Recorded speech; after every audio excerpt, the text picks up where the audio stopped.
सुअरों को गंदगी मिली, सुअरों को गंदगी मिली,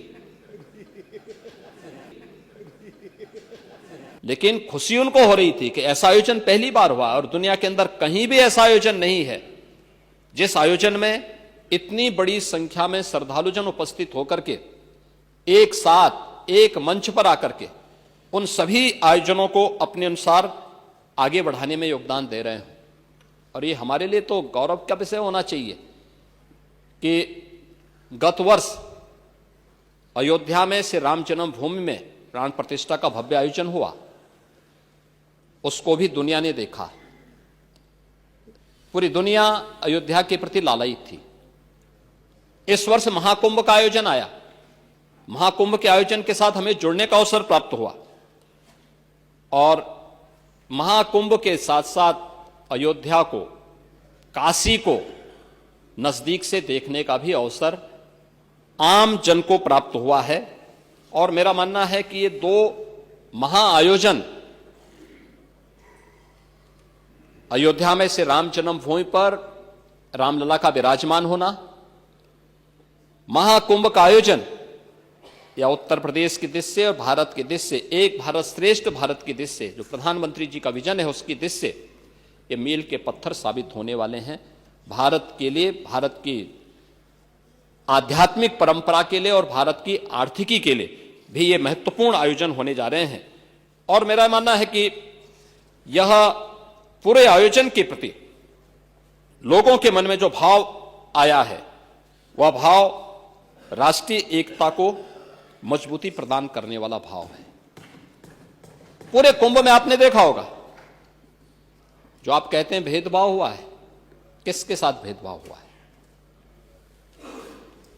वहां न जाति का भेद है, न क्षेत्र का भेद है, न मत और मजहब का भेद है, किसी भी प्रकार का भेदभाव नहीं किसी के प्रति, न अमीर गरीब का भेद है। सारे लोग एक घाट पर स्नान कर रहे हैं। इससे बड़ी एकात्मता का संदेश और क्या हो सकता है? इससे बड़ी एकता का संदेश और क्या हो सकता है? और यही सच्चा सनातन धर्म भी है। और इसीलिए जब इस संबंध में मैं यहां पर अपनी बात को कह रहा हूं, महोदय, मुझे सोशल मीडिया हैंडल पर एक बात बहुत अच्छी लगी। एक सज्जन ने इस बात को कहा और उसने जो लोग महाकुंभ का विरोध कर रहे थे उनके बारे में उसने बहुत सटीक टिप्पणी की। उन्होंने कहा कि पिछले 1.5 महीने में आप वामपंथियों, समाजवादियों की बाल खगाल लीजिए, महाकुंभ को लेकर के विश्व भ्रमण के अलावा कुछ नहीं दिखेगा। गंदगी, अव्यवस्था, पर्यटकों की परेशानी के अलावा इनकी बजबजाती वाल पर दूसरी कुछ भी नहीं मिलेगा। लेकिन इन सब से इतर धरातल पर इनकी बजबजाती विचारधारा का कोई असर नहीं है। हज के दौरान अव्यवस्था से होने वाली सैकड़ों मौतों पर चुप्पी साध जाने वाले भारत के वामपंथी सेकुलर स्कॉलर महाकुंभ की भव्यता पर उल्टी करते नजर आए हैं। हर बार इनकी कोशिश महाकुंभ को बदनाम करने और फेल करने की रही, लेकिन ऐसे तमाम लोगों की मंशा को दरकिनार करते हुए करोड़ों लोगों ने आस्था की डुबकी लगा करके इनके जले पर नमक छिड़कने का ही काम किया है।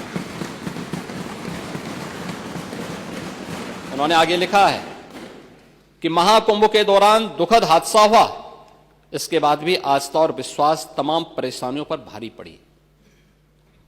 तीर्थयात्री समस्त परेशानियों और मुश्किलों का पहाड़ चढ़कर भी प्रयागराज महाकुंभ पहुंचे, वहां से स्नान कर खुशी खुशी वापस लौटे। रिश्तों के जटिल समीकरण का परिभाषा गढ़ता महाकुंभ अब समारोह की ओर है, लेकिन यहां से निकला संदेश हर सनातन के मन में अमिट छाप छोड़ गया है, जो वर्षों तक लोगों की बतकही और कहानियों में जीवंत रहेगा। हर तरफ अपनी मां और बुजुर्गों को महाकुंभ में अनाथ छोड़ देने वाले बेटे रहे हों, तो दूसरी तरफ अपनी सास को पीठ पर उठाकर कुंभ स्नान कराने वाली बहू भी रही है। लेकिन सनातन विरोधियों को नजर केवल गंदगी पर पड़ी। मैं अध्यक्ष महोदय वह चित्र लेके आया हूं। ये देखिए, एक बहू है, अपने सास को पीठ पर लाद करके जा रही है महाकुंभ स्नान करने के लिए।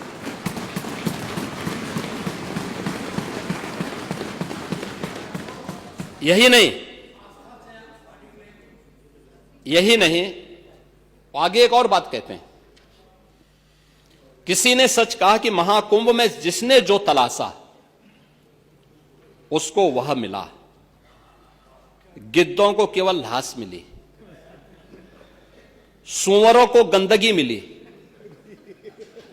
संवेदनशील लोगों को रिश्तों की खूबसूरत तस्वीर मिली, आस्थावानों को पुण्य मिला, सज्जनों को सज्जनता मिली, गरीबों को रोजगार मिला, अमीरों को धंधा मिला, श्रद्धालुओं को साफ सुथरी व्यवस्था मिली, पर्यटकों को अव्यवस्था मिली, सद्भावना वाले लोगों को जाति रहित व्यवस्था मिली, भक्तों को भगवान मिले। मतलब सबने अपने स्वभाव और चरित्र के अनुसार चीजों को देखा है। एक ही घाट पर सभी जातीय वर्ग के तीर्थयात्री स्नानार्थी बिना किसी भेदभाव के नहाते रहे। सनातन की सुंदरता आखिर समाजवादी और वामपंथियों को कैसे नजर आएगी, लेकिन इनके द्वारा लगातार किए जाने वाले प्रश्न इनकी नियत को ही संदेह के दायरे में खड़ी करती है। महोदय, ये टिप्पणी अचानक नहीं है। ये टिप्पणी भारत की टिप्पणी है, भारत की भावनाओं की टिप्पणी है।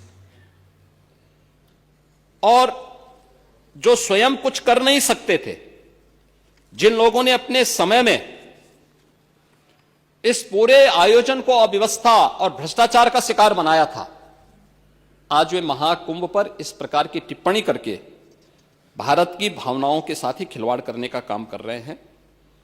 और मैं तो केवल इस बारे में एक बात कहना चाहूंगा कि महाकुंभ ने पूरी दुनिया को भारत की सनातन एकता का संदेश देकर के एक भारत श्रेष्ठ भारत के प्रधानमंत्री मोदी जी के विजन को ही चरितार्थ करके दिखा दिया है कि विश्वास है तो पूरा भारत अपना सहयोग देने के लिए उतनी ही तत्परता के साथ खड़ा है जो महाकुंभ में दर्शन होता हुआ दिखाई दे रहा है। कि कुंभ के बारे में आपकी जैसी दृष्टि थी वैसी सृष्टि नजर आई। हम लोग तो कुंभ के संदेश को एकता के संदेश के रूप में देखते हैं, और महाकुंभ ने साबित किया है जो भारतीय ऋषि की दृष्टि थी कि एकम सद विप्रा बहुधा वदन्ति। यह यानी सत्य एक है, देखने की दृष्टि भले ही लोगों की अलग अलग हो सकती है, और सत्य वह है ये कि सनातन धर्म शाश्वत है और शाश्वत रहेगा।